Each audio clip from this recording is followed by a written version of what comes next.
Chapter 3. Is Opportunity Monopolized? No man is kept poor because opportunity has been taken away from him, because other people have monopolized the wealth, and have put a fence around it.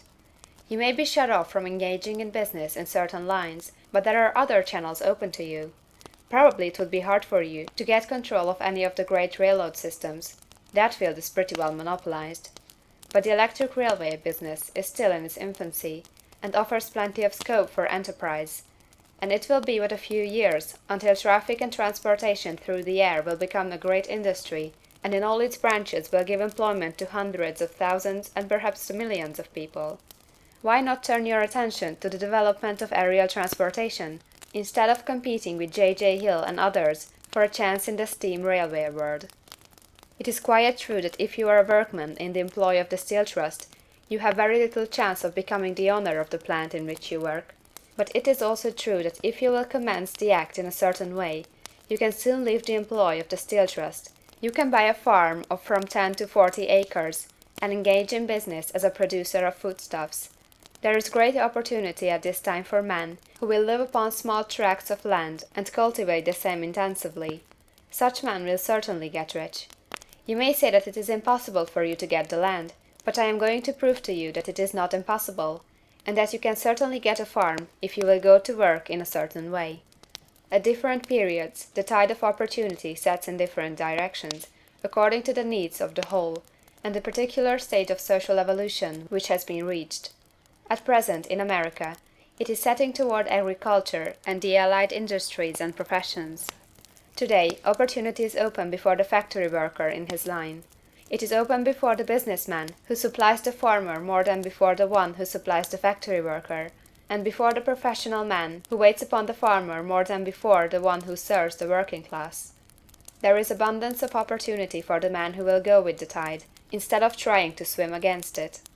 So the factory workers, either as individuals or as a class, are not deprived of opportunity. The workers are not being kept down by their masters. They are not being ground by the trusts and combinations of capital. As a class, they are where they are because they do not do things in a certain way. If the workers of America chose to do so, they could follow the example of their brothers in Belgium and other countries, and establish great department stores and cooperative industries. They could elect men of their own class to office, and pass laws favoring the development of such cooperative industries, and in a few years they could take peaceable possession of the industrial field. The working class may become the master class whenever they will begin to do things in a certain way. The law of wealth is the same for them as it is for all others.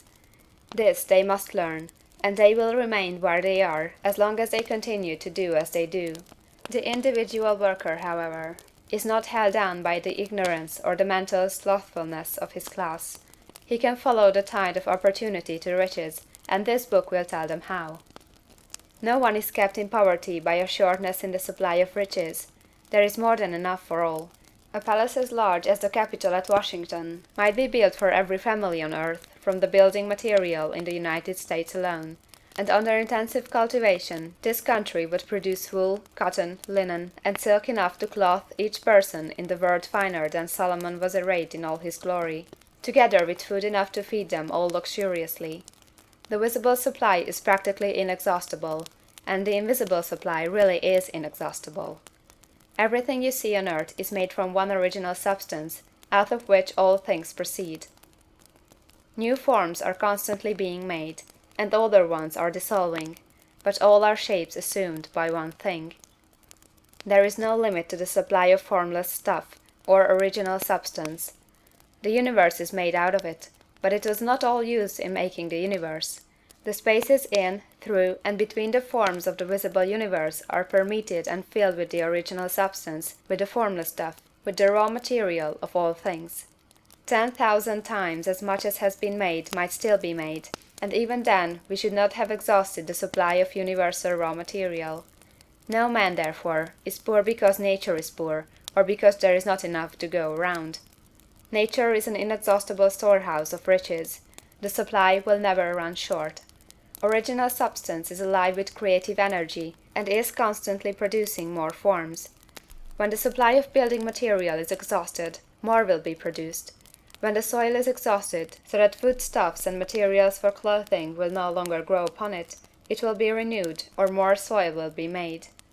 When all the gold and silver has been dug from the earth, if man is still in such a stage of social development that he needs gold and silver, more will be produced from the formless. The formless stuff responds to the needs of man, it will not let him be without any good thing. This is true of man collectively.